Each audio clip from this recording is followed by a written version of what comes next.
11:54. Yep.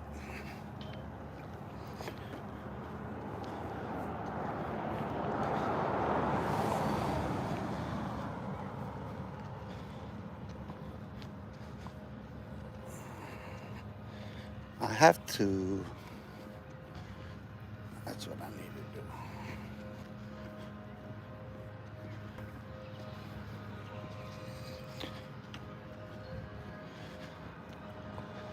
This. What up, YouTube? What up? What it do? I started this live and I was so far in thought, and I think I found what I was looking for. Nope. It looked. So, Pete, you may not know this. I did construction, but in the streets they have grade markers. Um, you'll see them embedded in the street. They're little like cast whatever plates to give you the grade. It tells you level. That's how you get all your grade levels. So I was looking for one because one of the things that I want to do is also. So I want to find grade, and then I need to get a chalk line on the ground that's north, that's due north south, and then the same east west. I want to get a straight line drawn out on the concrete in chalk, but I need to find a grade. I need to get certain measurements. So I posted a photo on my Facebook today, and I was explaining, and I should have used that as thumbnail. I'm gonna do that. I'll change it. I'll change the thumbnail on it. Um, those gray markers are usually in the middle of the street, where the street's right there. But so I took a bunch of photos at Papago Park at Hunt's Tomb. Me and the homegirl went up there, and so what I did was I got the sun right at the eye of the pyramid. What up, Joe? What's cracking? What it do? Shout out 5 Media. What's up, brother, man? Yeah, so I knew this since I was a kid, right? But I never understood it. The theory of relativity equals MC squared. So I posted that picture, and I have a caption on that explains that you can actually, when you look at the photo, you can see the rays of the light rays of the sun arc around the pyramid. And because of the angle at which I took the photo, like so the ultraviolet light is up. So you can see how, like, on the photo, the ultraviolet light is going up. It's not this way, right? So that right there, the point of the pyramid is concealed, but it arcs around it, and you can see coming down the pyramid. You can actually see all of the arcing of the sun rays. You can see how they arc. And then you can see how they arc around the pyramid. So I was just thinking when I started the live, so I was kind of lost in thought there, just so you understand. How far I get in it. Back in the park getting miles in. Yeah, bro. It's my daily routine. I woke up this morning. Ding, ding. My phone's right by my head. And it wakes me. I think that's great right there. Yeah, that's gotta be. But I gotta get in the middle of the street. So I can see it now. I'll get it later.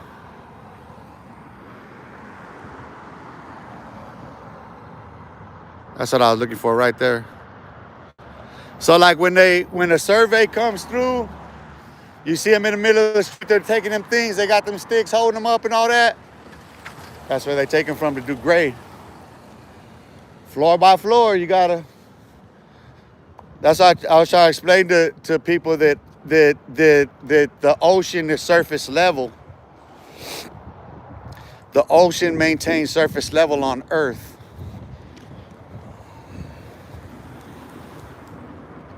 Everything else is plumb line to surface level of the ocean, which is curved.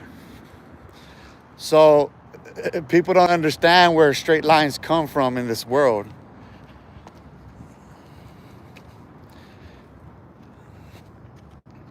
Human beings didn't first see things in straight lines the way we do. We've been mapped into them. We've been mapped into this by our own minds over time. It comes from it's what it took for mankind to get here. We had to create calendars. You know what I mean? We had to chart the stars and the moon and the sun. You know what I mean? The sun is a calibration and calculation of time.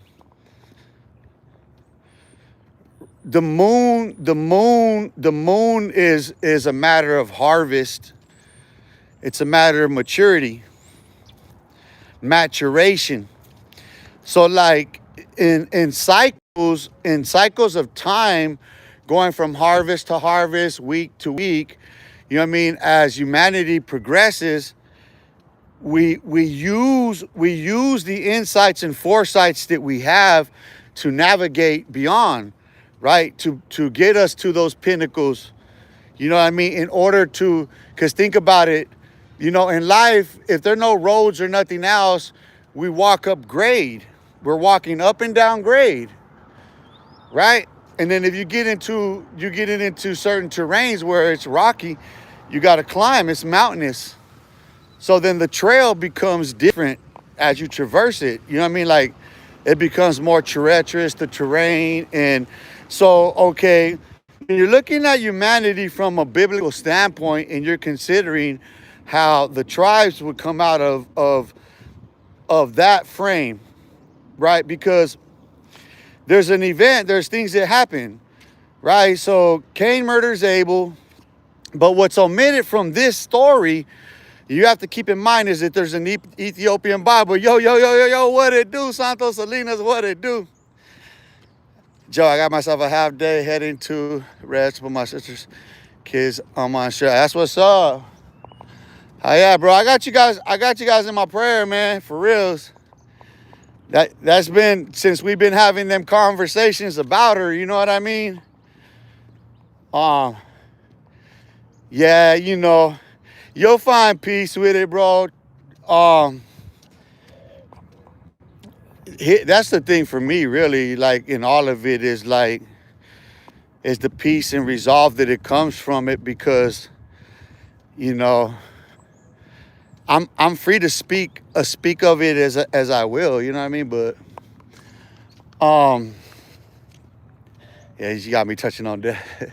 Anyway, so going back to the Bible, okay, in the book of Genesis, there are Libyans, there are Ethiopians, and there are Adam and Eve, which there are three distinct tribes, right? So this leads to Cain murdering Abel, and then them being a murderous generation, right? So you look at that going up to the flood as the first week in Bible prophecy. They were murderous. So okay, science would prove that those people, in order to get from Libya, Ethiopia, and from the garden to get to Babel, which is where they built the Tower of Babel, they had to wander along those rivers. That's why the mention of them is crucial in the storytelling. You feel what I'm saying? That's why it's relative. That's why every piece of the information that's contained in scriptures, you kind of look at it as a table of contents, right? More or less. So when you're looking at a broader, zoomed out view, We're looking at it as a table of contents, right? So that's contents. That's context to a broader story. So, okay, when this happens, we know in the story that there's a flood, right? Now, here's where the confusion comes in play, and the whitewashing of history, because what people don't understand is that the Incas, the Aztecs, and the Mayas all have a unique flood story in their origins. They have a unique 9-hour period of darkness over the earth. And these are other tribes here. They all tell of a flood, that one flood story, and that they speak of those 9 hours of darkness on the earth that fits the exact time frames in which those 9 hours happened. That's attested to in the Bible. Okay, genetics proves that those tribes, all tribes here, come from Japhet. Every single different tribe comes from that one clan. It is one clan. So you got 3 clans, and they disperse and they replenish the earth. Now with them, right, so okay, what do all these civilizations have in common? They have oracles in common. They all have the ability to create calendars. They all have sages, seers, and prophets, medicine men. They all are military based, military grade. They all have economies that all come out of the same mind frame. So when people say like, oh, well, my people, the Aztecs or this or that, we did it first, we did. No, that's what you're not understanding about that dynamic. No. Those are racial overlays that come with the racial construct. Race, as it's understood, is a social construct. This is a fact. Genetics disproves that. Genetics proves that all mankind comes from Ham, Shem, and Japhet. And then going back to Libyan, Ethiopian, or Egyptian, which is Adam and Eve. This is what science, genetics proves. So these tribes that were already here were all the same as the 12 tribes of Israel. Well, I wouldn't say all 12 tribes, but that the Levitical order, yeah, the house of Levi,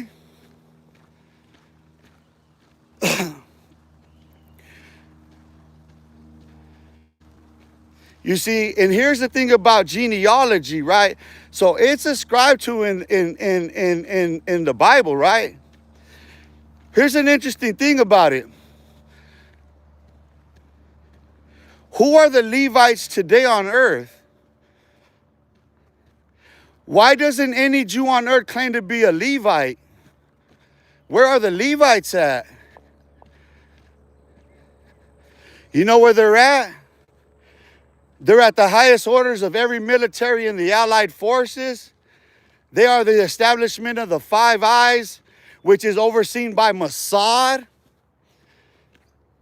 Because the Jews in power in America and in those countries who come from the same Levitical order, who actually, like the Knights Templar who created America, come from the same Levitical order, the same knightly priesthood, the same temple guards.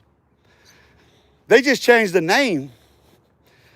During the Roman Empire, they just became the Knights Templar.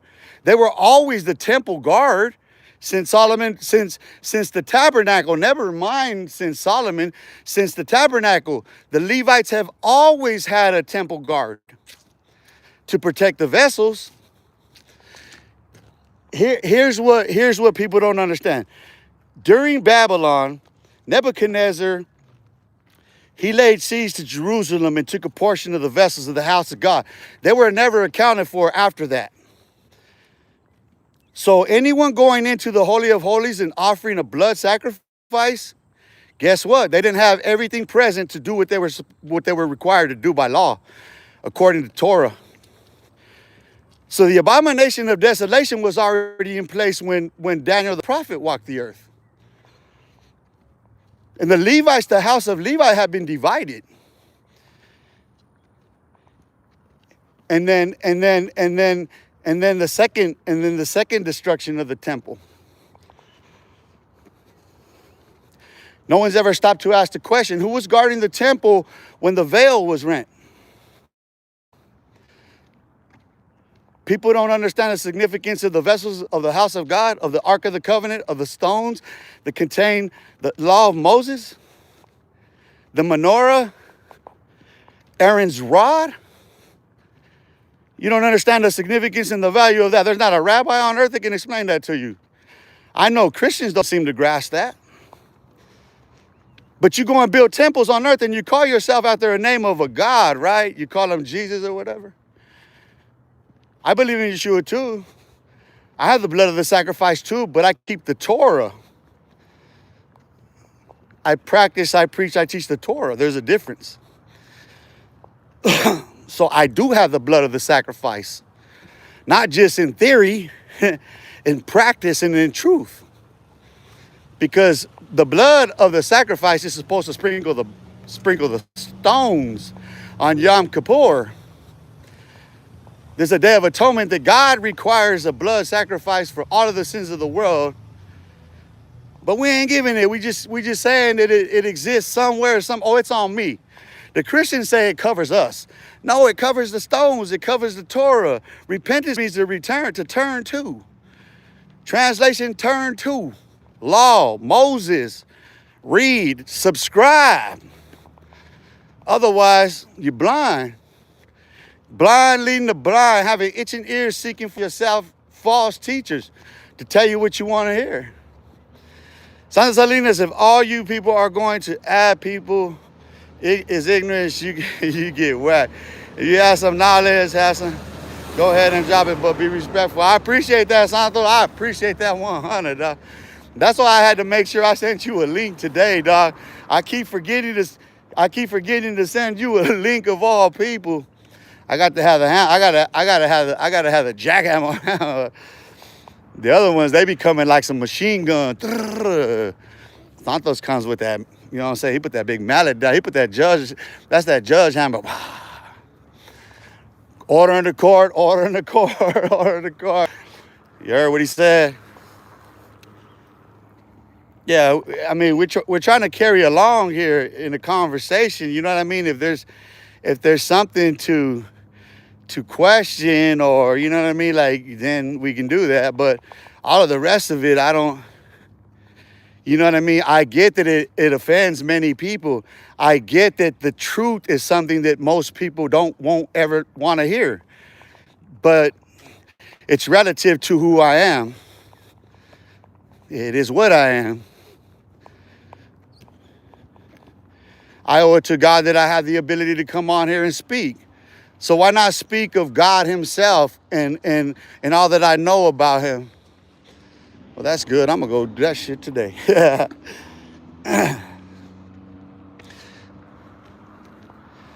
I'm going to go do that shit today. But, you know, the expectation people have of continuing to play the games, you know what I mean? Like, see, here's the thing, Santos, like, you're on my Facebook and shit, so I know you're seeing what I'm posting. I know you're reading all that, right? So there's people that are actually in step with the conversation regardless.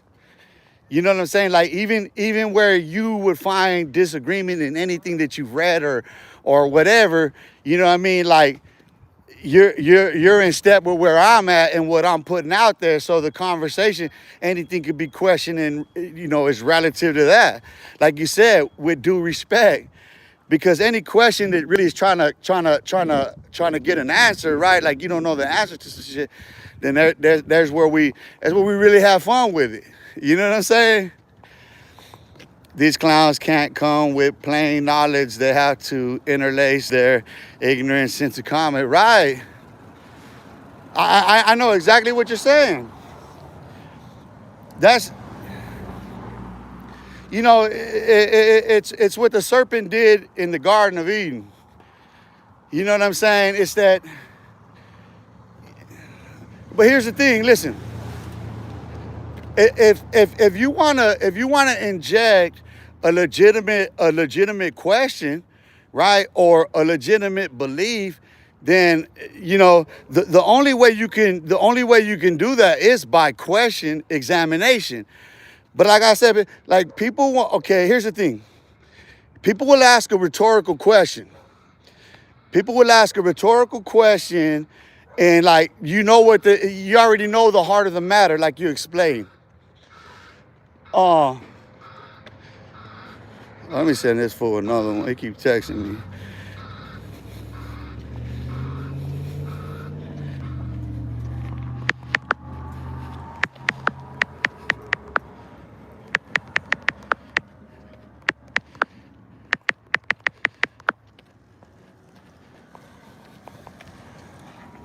I sent my cousin another link because I sent him a link. I actually texted him before I went live. My cousin from Cali, because we was having a real good talk too. Like I love when my put him calls me, because like we have real good talks. You know what I mean? Like, because he's actually slept on the floor with me, both here and there. You know what I mean? You know what I'm saying? Like I know my family. Shit. If it was out there, I'm gonna be banging with my cousins out there. Fool, you crazy? You know what I mean? However they got down, how they get. Listen, if I'd have stayed out there when I went out there, bro, I'd have banged, I'd have been me out there. So that's it. But anyway, because the conversation was a lot, like, because we actually I was trying to explain this thing about these tribes and how it gets here, because he's sitting there, he was on his racist kick, right? I'm trying to explain to him why there are actually black tribes, which you would call black, like, and that the black African Americans, like the African slaves, the descendants of the African slaves, how they don't understand that those tribes actually came over here way long before, but they came from over there too. They just came on boats. See, okay, here's where the conversation I was with my cousin. Science proves that some did come over at that time. Science proves that. Genetics proves that there are those tribes that did come over the Ice Age. There's still tribes there. Like okay, and you can tell by from the northmost, like Inuit and all them, going down for the Eskimo and all that, and you go down into Canada, and that's where, you know what I mean. But you have to understand something, that they came from both sides, because the oracles, they understood how to navigate. You know what I mean? Like, the whitewashed history is what everybody believes. But what about this? No, listen. Race is a social construct. It was the wool pulled over your eyes. That's it. It was to convince you that the flesh you wear is branded what you call it. That's it. Race is a social construct. It's the wool pulled over your eyes to identify you by those terms. You believe that you're those races. Listen, genetics disproves that theory. Yet, how many people swear up and down? It's like, I'm having this conversation with my cousin, and I gotta say, quote unquote, Chicano, because it's a derogatory slur. That was in Mexico. It wasn't matter of fact, it was in New Spain to Mexico.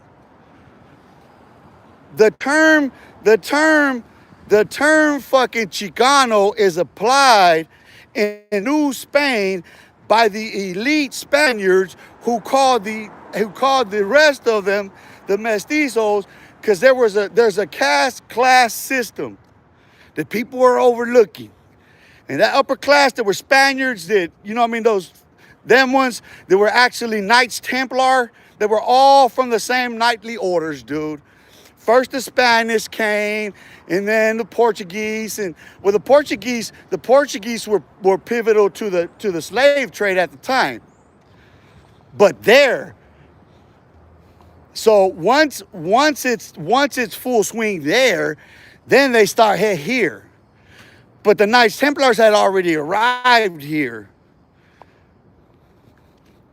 You see, they were already facing persecution. The Inquisitions were in full swing. The Spaniards were leading the Inquisitions. This is how they were forced out of there.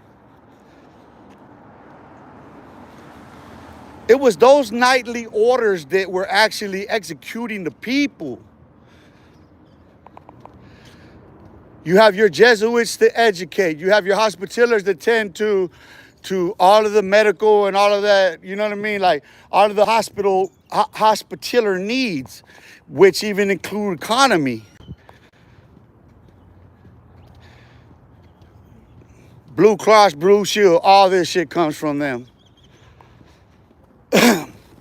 It's all rebranding over time. And I'm almost 100% certain that if we were all to check our blood, right, the people who have the control in all countries, I bet they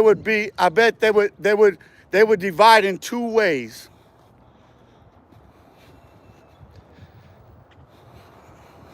Out of the house of Levi. And those orders would have collided here like a kaleidoscope. Just like a kaleidoscope, they would have collided here. All of the brilliance of all of humanity would have collided here.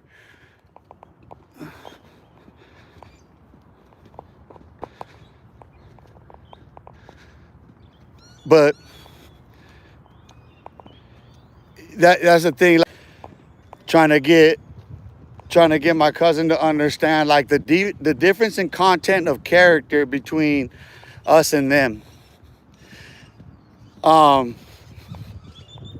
Like, okay, Chicano. A Chicano here, those of us here, we tend more towards the native root. We gravitate towards our ancestral roots. We pride ourselves in our indigenous ancestry, whereas the mentality of people in California are more of along the line of those colonial Spaniards. The politics and all of this, like the force in numbers, and like it's all the same Spanish colonial mentality. Whereas Chicanos here have a different mind frame because, like I said, we have more the indigenous spirit than they do. They're assimilated. They're fully assimilated into the whole whitewashing of the world. Everyone that comes from that indigenous spirit knows we resisted it our whole existence, and we always will. There's always going to be a remnant in this world that's always going to resist the powers that be.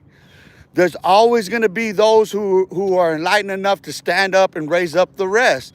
It's happened in every civilization at the crumbling of all of them. So here we are.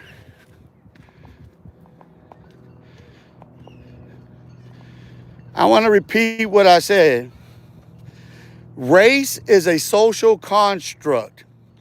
It is the wool that they pulled over our eyes to identify us as we identify ourselves. It is the minstrel show.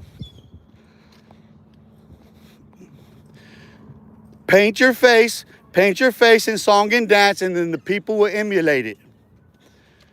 And then the people emulated it, and then the programming went straight forward on television, wrote, on schedule, starting at a certain time, ending at a certain time, and then over time expanding from 6 to 10 to 5 to 12 to 4 to 1 to 24-hour on a cycle in my lifetime. Think about that. Regular, rote, scheduled programming. Wake up, America. It's the Daily News Hour. They had fireside chats at one point. Breaking news, breaking news. You see how the signals start going out? They're coming out of the war. The women built the economy up because the women were working. The military had MK Ultra going. After OSS then expands into CIA. This just in. Bombs over Baghdad. Bombs over Baghdad. Cold War. Russian nuclear subs are headed towards Cuba. Boom! U.S. bombs Nagasaki. Boom! U.S. bombs Hiroshima. You have to have a memory bank to understand. You can't be a bird brain living off a bird feed in a yard and repeating and regurgitating that shit back into pigeons' mouths and thinking you're gonna get somewhere in life. That ain't gonna ever happen. That's bird brains, bird feed, regurgitation, you assimilation. You're a byproduct of your environment. It ain't coincidence, it's happenstance. They made that happen. And you stay stuck in stance doing the same song and dance right from the minstrel show.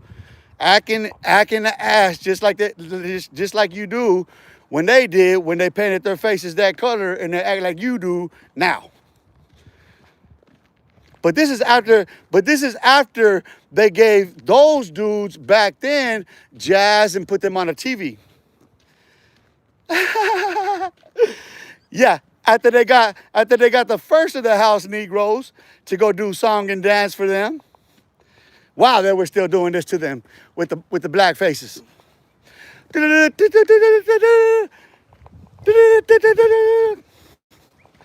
Breaking news.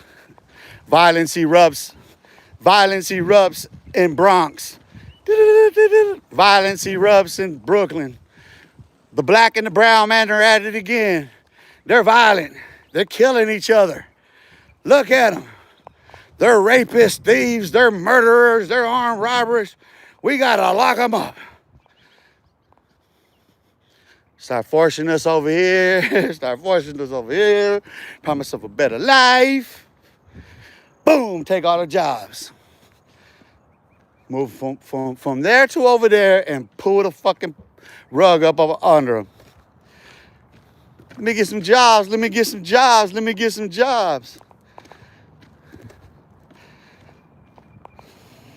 Job numbers, we don't get them. Why? Because they're minus. Dang, why aren't we talking about how much we paying? Damn. Oh, because they talking about season Greenland? That ain't gonna happen. Why are we talking about that? Why are we not talking about the cost of living? Damn.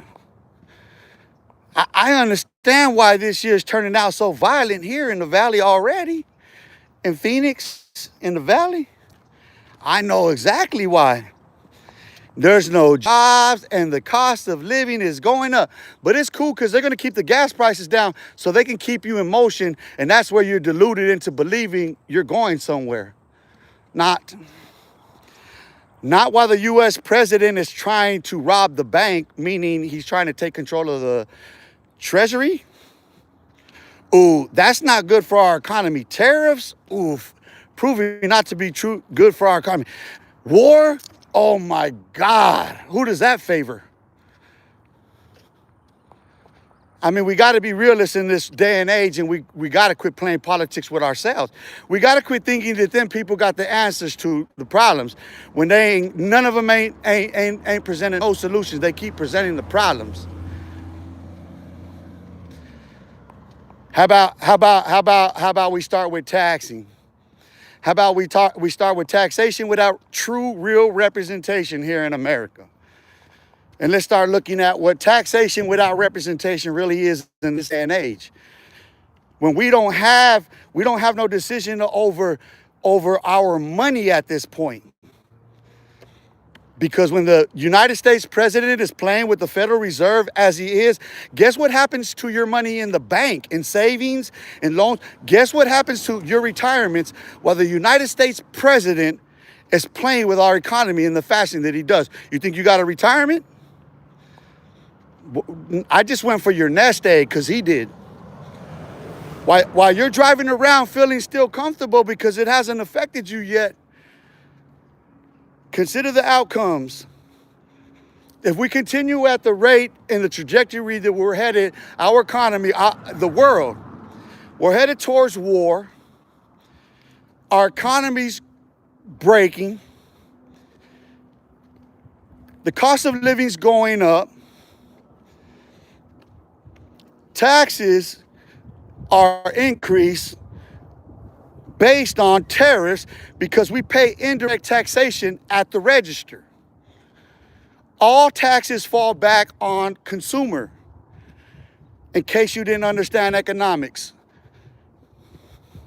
So unless you're living off a corporate credit card in which you can cancel it all out on the government, on our retirements, on the back of our debt, then you don't understand our economy and you don't understand what you're working for. You're on a plantation. You're just a house Negro of a different sort, in a different day, in a different age, working for the same powers that be. The same old money that still controls the same roads and waterways. The same legacies hold true in the United States and throughout every land deed in the world. Since Rome.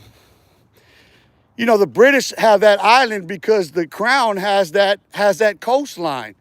You didn't know that, did you? That's why it's a democratic monarchy. Well, you do now.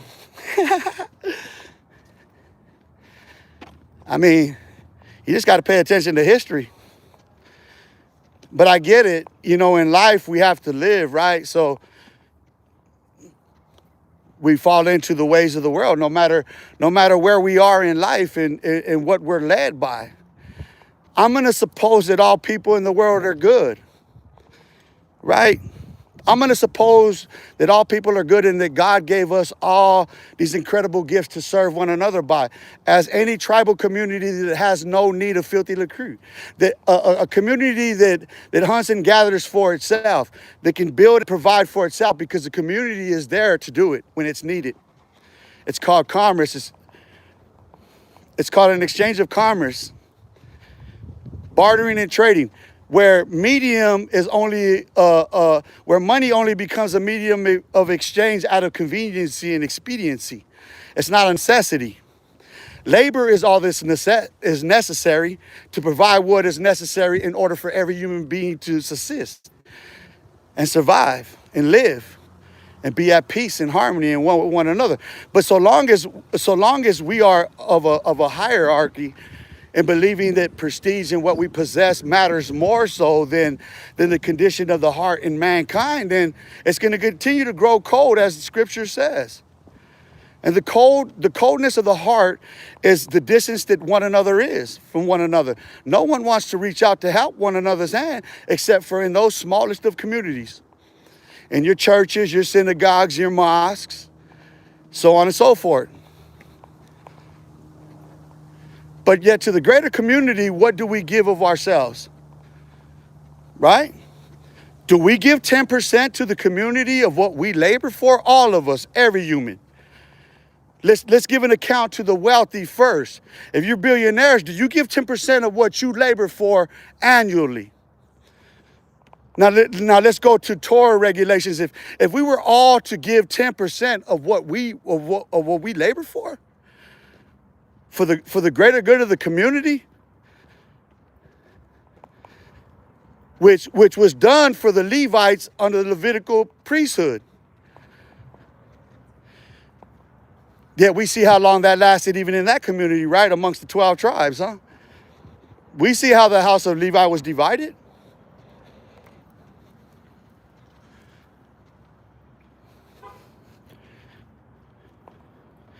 And we have politicians that we vote for that go and do nothing more than song and dance, right? Because in the end, we all realize that, damn, it's the big money corporations that got them there that they're serving anyway. It's not our best interest. They've sold us on the idea that they know what's better for us than we do ourselves. Like, how are you going to tell me what you know better for me than myself? You think so? You see, this is why I had to turn away from all of it. Like, I can't, like, the audacity of every politician in Washington, D.C. right now.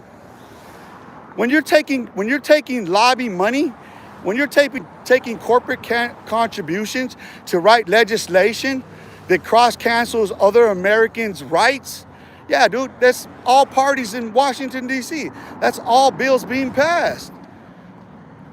If you're not covering every American in your legislation, then you're only covering a portion of partiality is a sin. It's segregationist in itself. It segregates a portion that is most plentiful for one's own self at a minority rate. For the minority, where it keeps the majority laboring for that minority, producing the majority. Because economics, we know that it's the middle class that upholds our economy. But our middle class can't sustain when you got a president that's trying to dissolve the Federal Reserve. He's trying to rob the bank. He's trying to control the U.S. bank. The president wants autonomy. He wants all control of Congress, the courts, the military. He has it. He wants absolute authority, dude. But in his quest for absolute authority, we see the power play in Washington, D.C. on either side. Because any one party that's seeking that sort of supremacy, you want to be the dictator of the mandate of the rule of law. No, you're stupid. That's to Democrat, Republican alike. You're dumb. You're dumb. We're only unified by our independence, our ability to think alone and to reason together.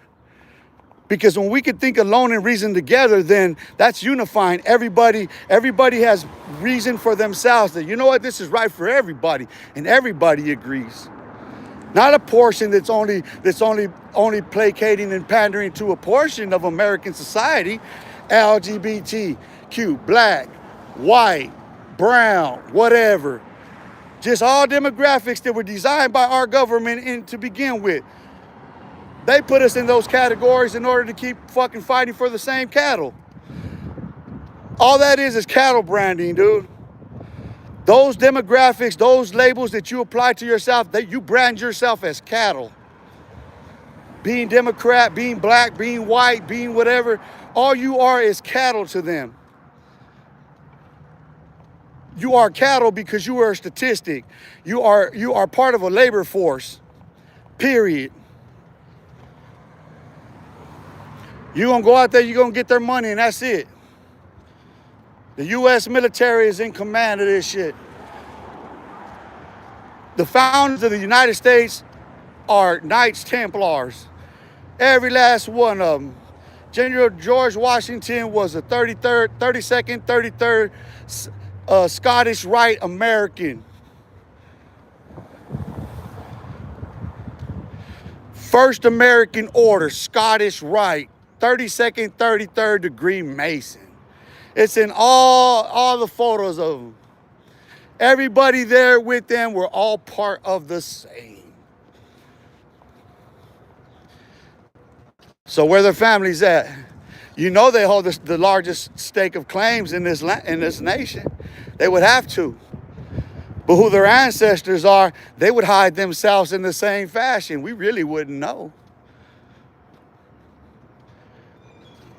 That's how them secret societies unfold. They know each other, even when they don't know each other.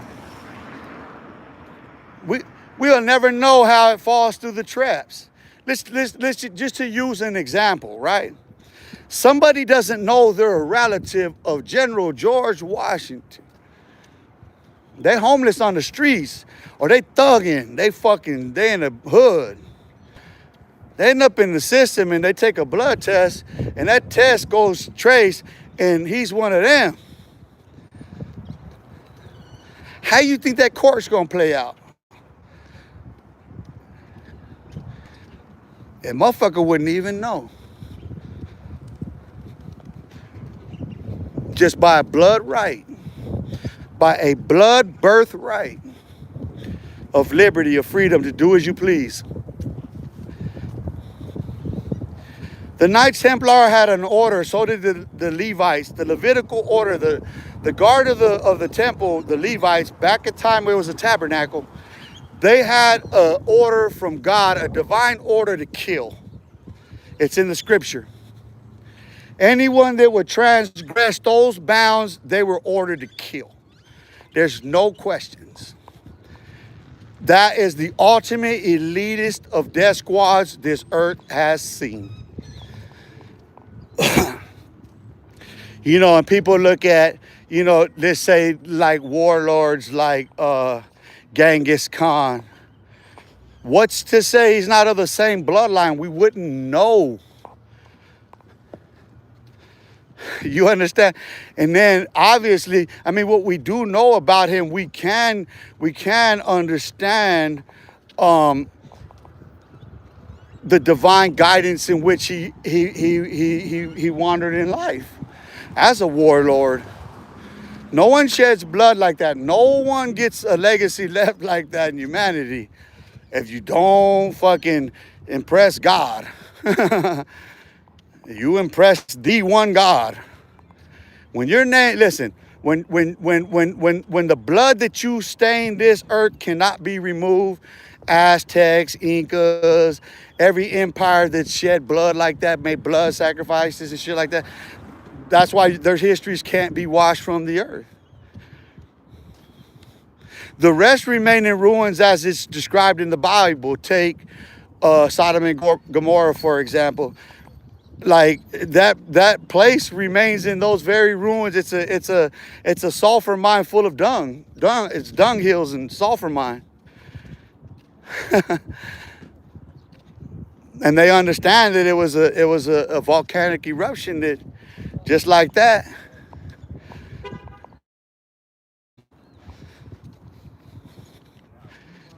I tell you. I mean, judge for yourself. That's what I say. You know what I mean? I agree with the apostle. Happy is he who doesn't condemn himself in that which he allows. So long as it doesn't transgress another.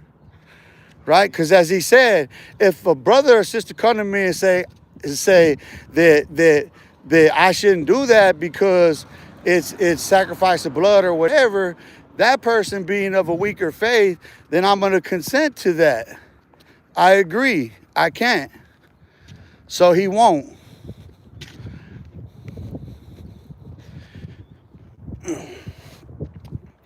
You know, we have to abstain from the bloodlust. Here's the thing about the gang culture, it's the bloodlust. Like, what keeps it going is the shedding of blood. And whose blood are we shedding? Bro, we got relatives killing relatives, bro. Like, people, never mind, listen, never mind the wool that we pull over our eyes, because that's then the wool we pull over our eyes. So never mind all that. You got to consider the pure bloodletting of it. What is the reason for it? Then those stereotypes come into play, don't they? Oh, it was gang related, it's drug related. It was all this related to the community. We know. It's what they designed for us to live in. But so long as we continue with the bloodlust, and like I said, like when you shed it away, you got relatives, blood relatives killing each other, and that's crazy. When there's blood relatives that are gunning for each other for a gang, it's for a name, to rap about it. I always ask where the fathers at. Shout out to Skip Townsend. I seen a video of Skip yesterday. I watched that last night. You know, he tells an interesting story. He tells an interesting story, but he gives a very powerful message, and saying basically what I've been saying. It's a simple, fundamental question in life. What do you want more so out of life? Listen to what I asked. What do you want more so out of life? Right? This gang stuff, like I tune in and it's like, even my cousin, right? And he's not familiar. He's not, listen, he's not even up on the one that happened over there recently, wherever it happened at, where homie kills the other homie and the homies jump him. That situation room. But like in everything he's talking about, because he sent me a link to the county jail. There's some program they have in Pinal County Jail where they let all the inmates out. They run it. It's interesting. But he's questioning me on all these politics that, like, for one, I'm not in prison, I ain't been in a long time. What I do know is based on the conversations I do have with whom I do have them for the reasons I do have them with. You know what I mean? Because I get back-to-back calls, one from, yesterday or the day before from Greyhound, and then this morning from PJ, and I don't expect to hear from him for a while again. But it's like, even he's admitting, like, this shit's childish, bro. Like, Vic, see what's cracking, what it do on Pyro, on the set, cuz. I'm gonna do some crooked fingers for your ass. Crooked fingers and the crip walk. Let me get the crip walk and the beat walk and what else? The cumbia and the salsa. Make sure we get everybody in the cut. Chicka remix. Shout out Vic. Shout out Vic, seeing the place to be. Hey, fucking Vic. On Pyro, dog. Oh, the Cholo walk. My bad. The Cholo walk. Let me get that Cholo walk, though. We're just gonna lean back with it, dog. We're gonna do that Joey crack. That's for everybody, dog. We're gonna Joey crack it, dog. We're just gonna lean it back for all the homies everywhere, dog.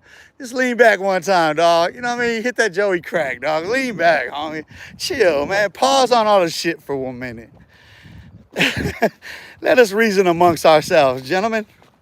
We're throwing too much shit out there, you know what I mean? And our children are getting fucked up as a result. Our children are getting shit slung all over them, and we got to really, really, really reason amongst ourselves, man. The little boys are running the show like we did when we was little boys. Now we grown-ass man acting like we can't tell them something. Says who? I see Skip Townsend going out there. That's why I shout him out. There's those OGs, there's those that are out there, man. Let me raise my hand and give an account for the fact that I'm out.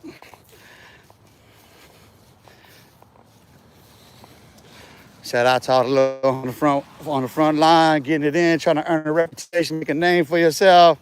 Bro, it'd be more impressive if you went to school and got a degree. You know what I'm saying? Taking someone's life, taking 2 lives, taking 3 lives, taking 4 lives, you taking the potential for our community to grow that many times, bruh. We got to get the devil out of our community, bruh. Those are our children right there. And why? Because you can't let go of it, huh? It means so much to you. Now, they want to make them names for themselves. What are you going to do about it?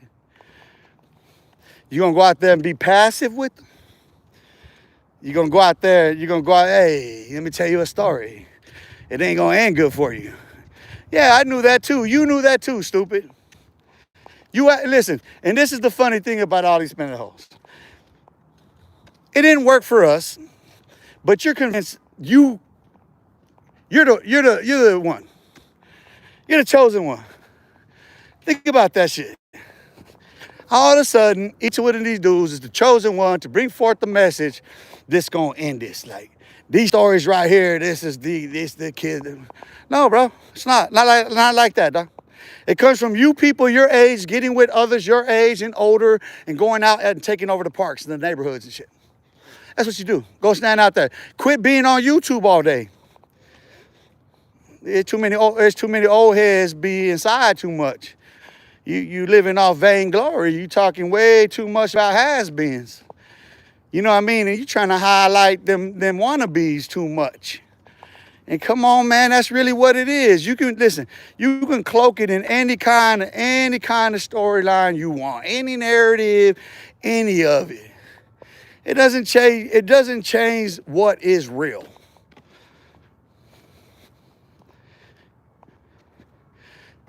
When you got kids out there, well, here's the strange thing about this shit. When you got people getting put on gangs in their 20s, yeah, bro, like, stop ganging now. Just stop ganging. Like,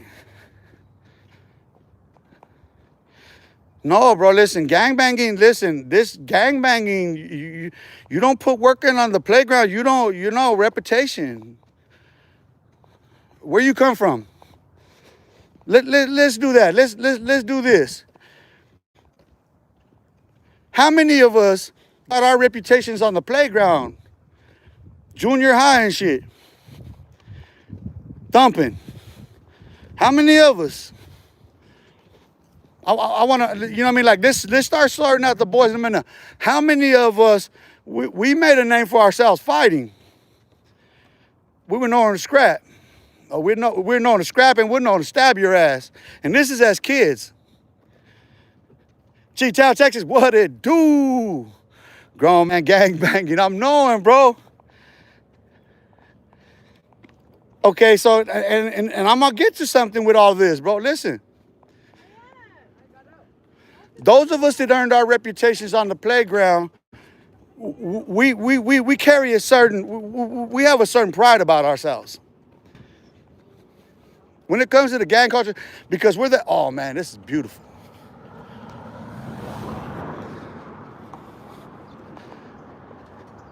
Wow, that's impressive. Beautiful car, sir.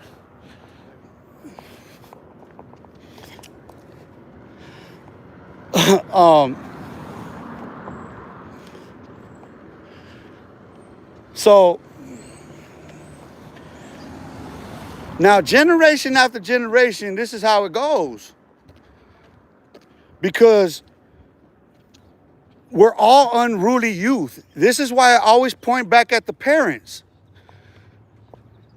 So when I look at my upbringing, right, and I know how all my classmates grew up in the projects, and even outside of the projects, because, like, I grew up Fantastic Four. So I grew up with homies from Garfield, 9th WP. I grew up sleeping on floors with them, too. And I'm young growing, like, I'm the youngest of them, so I'm being groomed by all these motherfuckers up of age in the crew.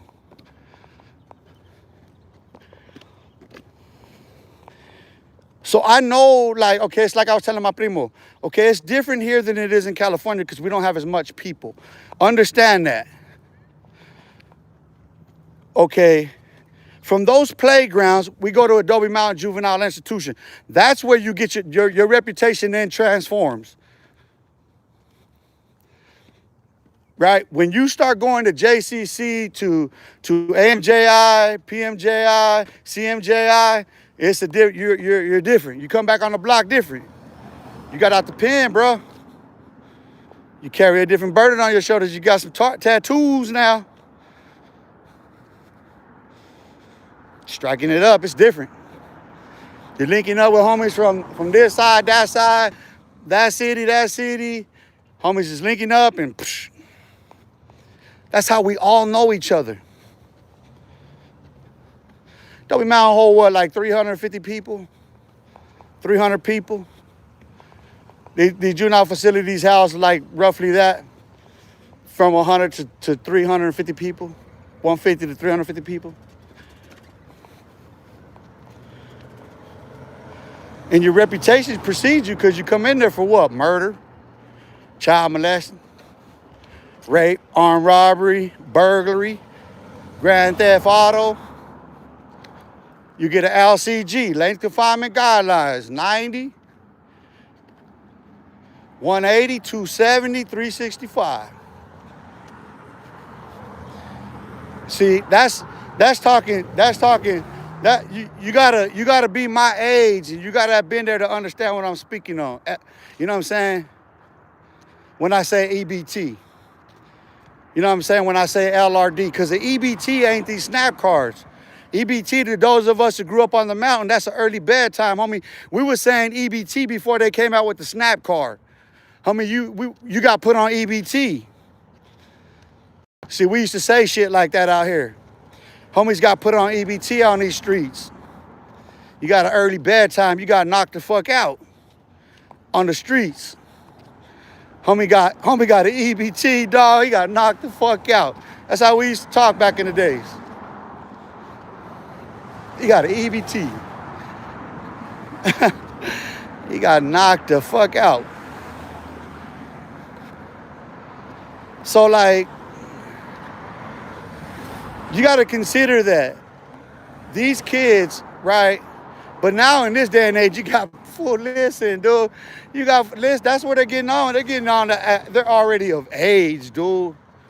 These fools are already old enough to go to prison catching cases and then catching little dumbass cases just to go and rap about it. This is the bozo shit that's the gang culture. This is the gang culture.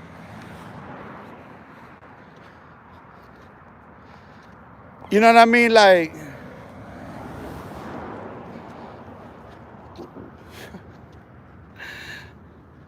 I don't know, dog. But, you know, the thing for, like,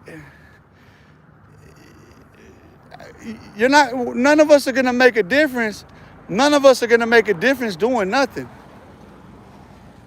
And listen, you're actually perpetuating the problem by talking about it like these fools do. Look at how the world turns. What goes around comes around, huh? What comes around goes around. What did Solomon say? It ain't nothing new under the sun, so we're going to see the same repetitious cycles repeat. You know what I mean? Like, we can expect that. But that's why I say, like, why? I don't understand, dog. Like, look, I wasn't scared to die. I wasn't scared to die as a kid from my hood.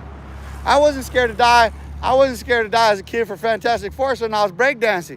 I've never been scared to die. Like, this is the thing about, like, everybody, like, if Ben was on here, Ben to confirm that shit, like, you know, as a little kid, I was the first one that had to go through the door. I was the one they put through the windows and shit. I was the one who was at risk for the greatest danger. I stood up front. I was the tip of the spear. I let that shit out. I shut it down.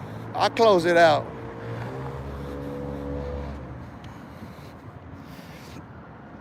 But, you know, and here's the thing, like, I wrote that book on it, bro. I don't know if you seen it on Facebook, Vic, the one that I did from Bronx to South Central. From Bronx Truce to South Central War. Cause it's interesting, bro. Like, and I'm looking at it from the government standpoint, right? Cause now, and I'll put another essay out there, is that I'm looking at the dynamics of all policy at the time, right? Like, really trying to understand exactly cause okay, you have to understand we're in a unique period in the 1950s and 60s, right?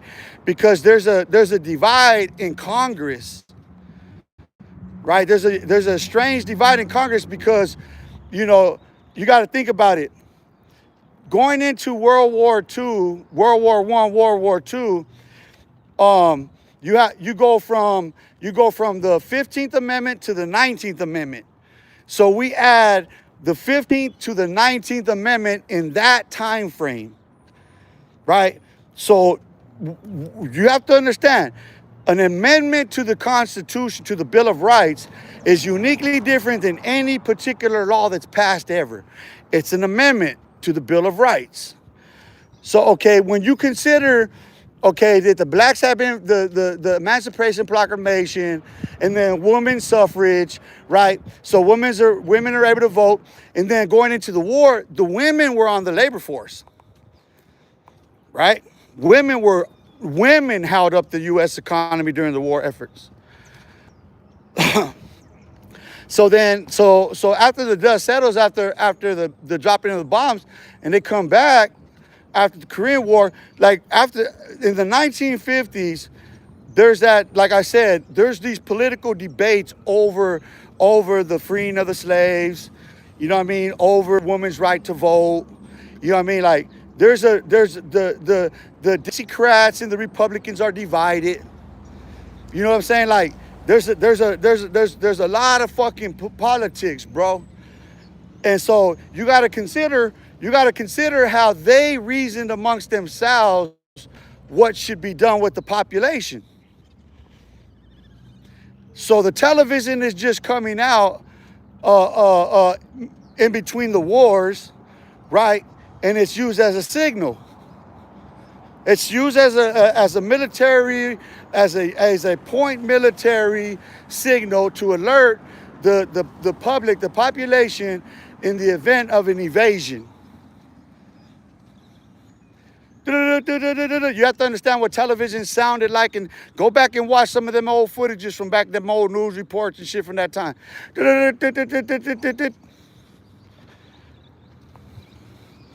Listen, that sound of that shit will do this to you. If you were to catch that signal in the air being streamed past you, it'll be just like a bell, bing, in your ear. The resonance at which those signals are sent,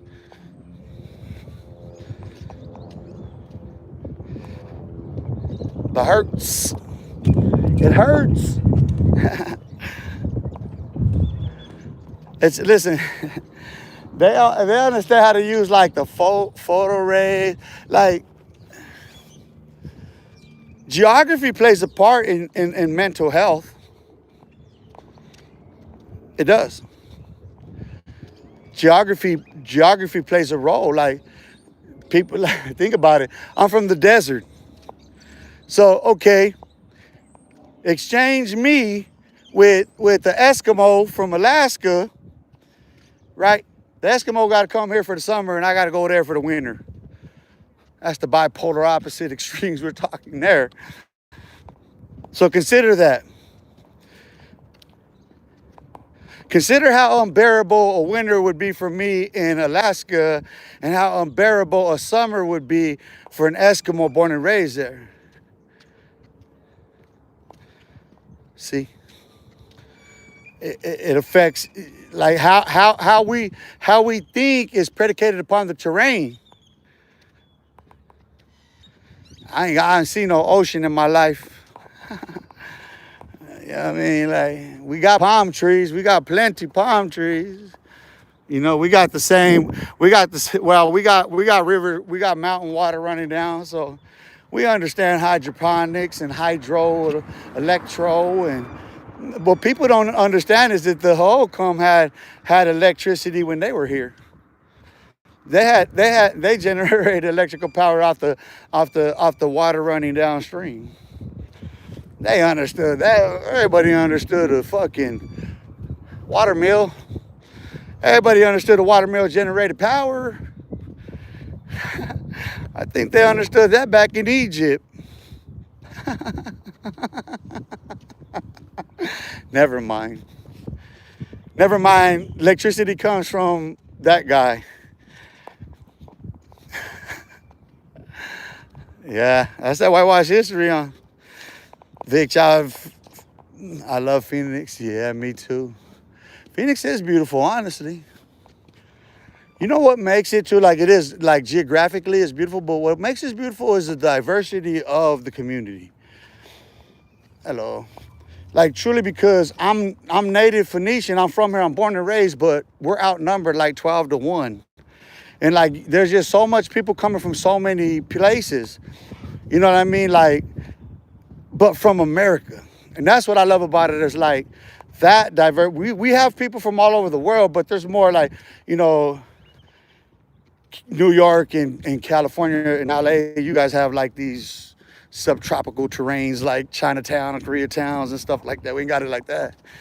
You know what I mean? But we have, and that's the thing about it is like everybody comes out here and coalesce out here.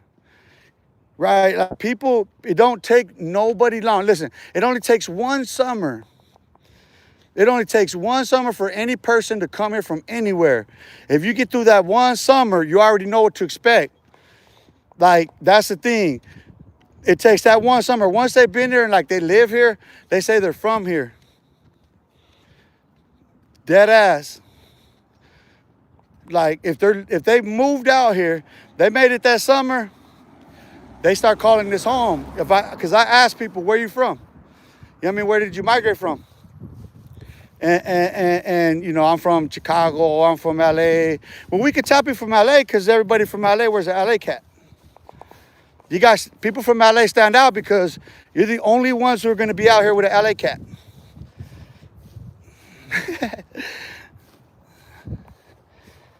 It's real shit. That's anywhere. There's only one Laker fan in every neighborhood. There's only one Dodger fan in every neighborhood. So there don't be those hats out here. There don't be those clothes unless you're from there. You guys come out here and want us to know you're from there. Okay. We're gonna keep saying what we said when the Lakers came here. We're gonna continue to say BLA, dude. It ain't gonna change, bro. Don't be so sensitive about the fact that this is not LA.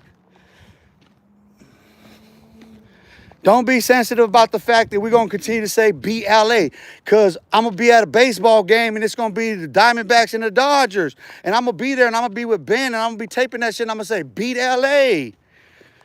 And we beat LA. What the hell? You know what I'm saying? Shout out to the D-backs. I got to rep mine, man. Shit. I'm a native, bruh. I'm fucking native. Try to tell everybody. People want to get into all that other shit. I'll tell you what I am. I'm a Levite of sorts. Better than Boyle Heights. Matter of fact, we were just talking about Boyle Heights, me and my primo. We were talking about the projects. He was over there, where's that? Watts. These are the PJs. My primo called me from Watts right now. He's over there by the PJs.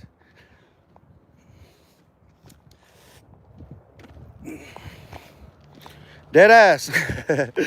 if you're watching, people, I love you. Shout out LA. That one for you. That's the family. Shout out to the Maravillas. You know what I mean? Let me be selected to Mariana Maravilla. Shout out to the homies in Pico Union.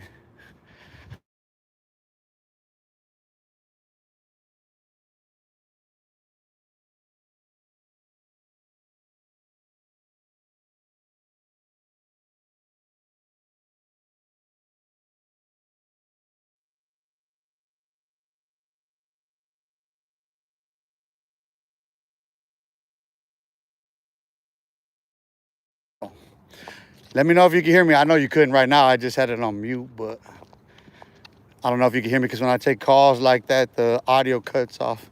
So I'll know right now if somebody says something. Let me know. Let me know if you can hear me.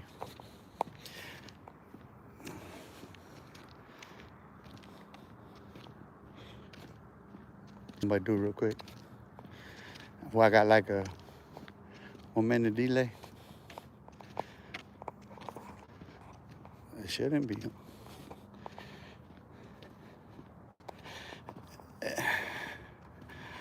It's funny.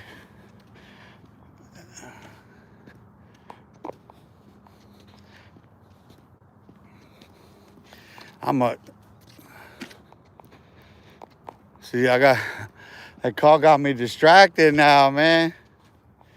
Cause I'm like, I've been going 75 minutes, but I usually do like 90 minutes because I know that's at the point of getting that's my 5 miles, which at the rate that I'm going right now and no stopping, I know I got my time in already. So, but yeah, I don't know if anybody can hear me, bro. So, if you're still on, let me know. Can you hear me?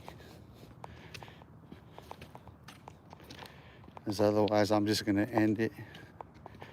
Can somebody hear me or no? Yay or nay?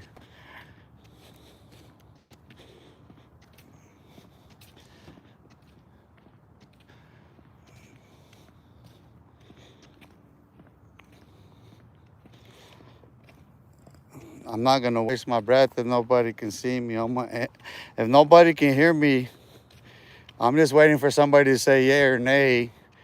But there's people watching and ain't nobody saying nothing again. I'm not gonna do that dumbass shit, dude. You guys look dumb when that happens. I look dumb. So look, somebody should have heard. I'm gonna walk to the end of that sidewalk right there. If nobody don't say nothing by that point, let me know if I'm hurt or not. I'm gonna end the live. There's no point in continuing on. So you see where I'm at. Nobody. I guess nobody's interested in the live no more. I'll end it. All right.